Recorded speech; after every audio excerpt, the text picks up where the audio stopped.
Hey there, political enthusiasts. Today, I'm diving into a hot-button issue that's causing waves across southern Africa. Zimbabwe's President Emmerson Mnangagwa taking the reins as the chair of the Southern African Development Community, or SADC. So why is this sparking outrage? Let's start with some backstory. The SADC summit in Zimbabwe is just around the corner, but it's not all smooth sailing. International human rights organizations like Amnesty International and Human Rights Watch are sounding the alarm. They're condemning the Zimbabwean government for a brutal crackdown on opposition parties, journalists, and civil society groups. Over 160 people have been reportedly detained, tortured, and subjected to ill treatment.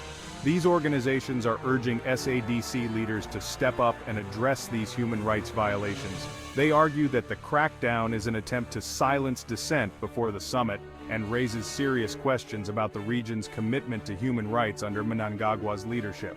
Now here's the kicker. Human Rights Watch has been vocal, calling on SADC to push for reforms in Zimbabwe. They want to see basic freedoms restored and an end to what they describe as a pervasive climate of repression. They highlight Mnangagwa's track record since coming to power in 2017, which includes accusations of severe human rights abuses, violence, intimidation, and misuse of the criminal justice system against political opponents. But wait, there's more to the story. Despite the human rights concerns, Mnangagwa's chairmanship also presents an economic opportunity, especially for Turkish businesses.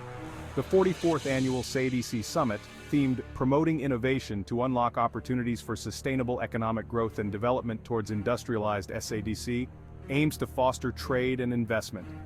Key events at the summit include an investment conference and public-private engagements, providing a platform for Turkish companies to explore opportunities in sectors like mining, manufacturing, and infrastructure.